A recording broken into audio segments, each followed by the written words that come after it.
Green Lantern number 26, written by Robert Venditti, art by Billy Tan. So, last issue we had Hal and Kilowog going to this outer rim planet.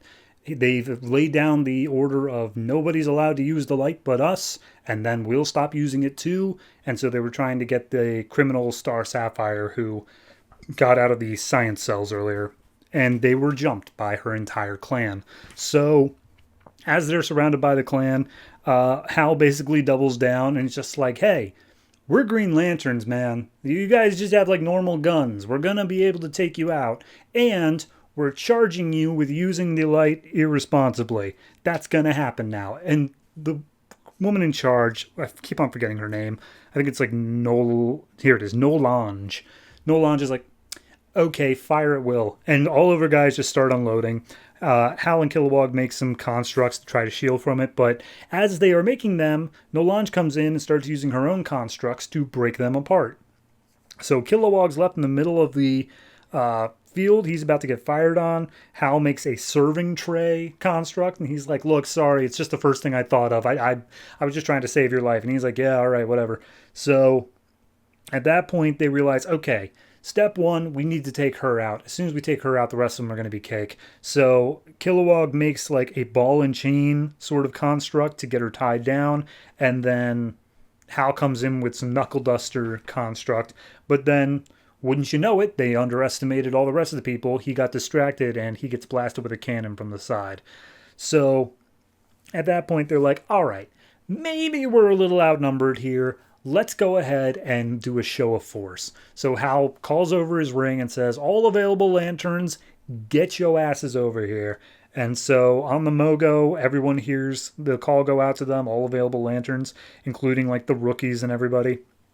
And the one guy here named Vath, who's like, a really gritty looking soldier, he goes over to the ones who were objecting earlier to using the light anymore. And he's like, hey, that includes you.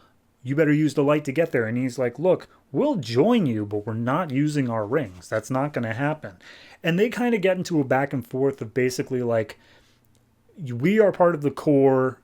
We have each other's backs. If you don't use the light, then you can't have our backs.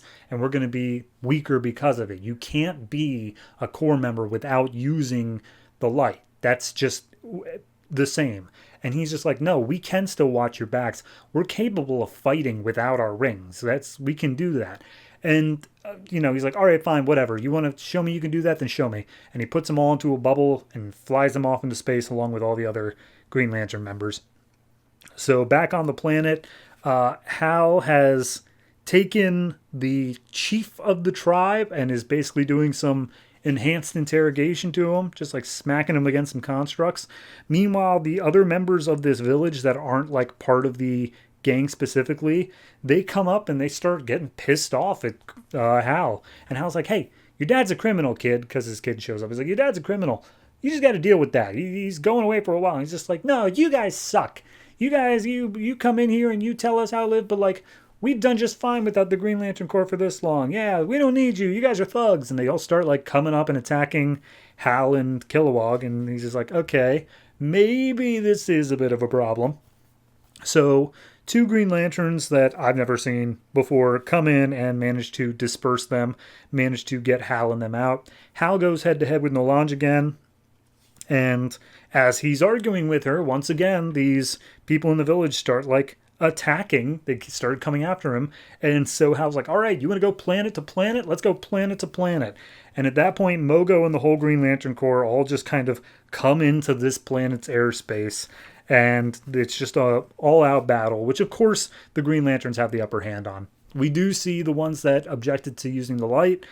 They come in and they start kicking ass just with their own hands and feet. They don't have to use the rings. And the one guy who was like, you can't do it with other rings is like, all right, fair enough. I stand corrected. It works for me. So at that point, Mogo is like, hey, I got to remember this. This place is it's got a nice sun. It's nice and warm. And Hal's like, hey, Mogo, could you maybe show them the gravity of their situation? And Mogo's like, all right, I get it. So he just moves in closer to the planet. And in doing so, disrupts their entire like ecosystem. All of their cities and whatnot start rumbling as the gravity starts shifting away towards Mogo. And Nolan's just like, no, no, no, okay, stop. Don't destroy my entire planet. That's a bit much. And Hal's like, okay, you need to, like, they can all live. They can all be fine. We're here for you. You need to surrender. And she's like, oh, gee, you guys have ignored this outer rim of planets for the entirety of the Green Lantern's existence. And now you're just going to come in here and say you're the law and that's how it's got to be. And Hal comes back with, that was the Guardians. The Guardians ignored you guys. I'm the one in charge now. And I promise you, you will have our undivided attention from now on. And your entire planet is a bunch of criminals. So, yeah, we're going to be paying extra close attention. So at that point, the chief of the tribe steps up for Nolange and says, hey, let's come to a compromise here. She goes free. You can take the rest of us in. She's the leader here. She needs to be around. You take the rest of us, like, smaller guys in. And Hal's basically like, dude, we got a whole court here. You are not in a place to bargain. And he's just like, well, then we're going to fight you until we're all dead. And Kilowog basically steps in and is just like, yeah, we should probably take that deal. It seems like a pretty good deal to me. So Hal says, all right, fine. But she gives up the ring. Like, that's no contest. We need to have that on the table. So she says, fine, whatever. If you want to be that way, be that way. She hands over the ring. And as she hands it over, Hal's basically like, yeah, and you tell everyone else all your other ring slingers that we're going to be coming for them too. And she's like, oh, I'll tell them that every time that we use our rings, you're going to destroy a universe.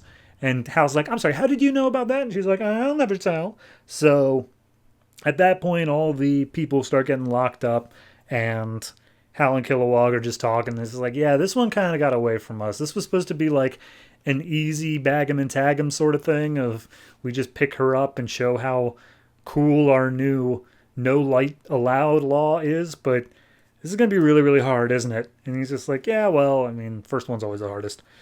So, little epilogue here. We see two of the children watching on as the clan all gets arrested. And then they start shapeshifting. Turns out they are Durlans. And the Durlan guys are like, ah, yes, our plan worked perfectly. Notify the ancients. It's time for the next phase. So, Durlans.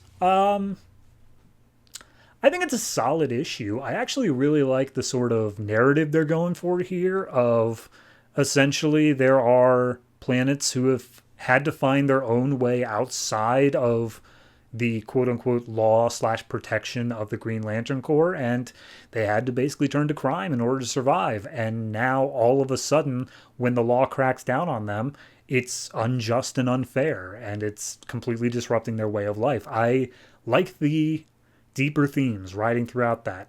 I think the Durlan thing is a bit weird because it only got like a little bit of play. I think wasn't that New Guardians even? I think that was Carol who fought against them. No, it was Fatality. It wasn't this book. Never mind. Yeah, no, it's a weird little cutaway to it. I don't know what the larger plan there's going to be, but I'm sure Robert Venditti has something in mind. So overall, I'd say this book I'd give it a 7. It's got some good writing. I really liked Mogo in it, and the idea of just like, look, we have the equivalent of like a nuke where we're just willing to crash our planet into your planet. So deal with that. Yeah, no, it's a solid 7. It's a nice little read, and I'm interested to see where it goes next.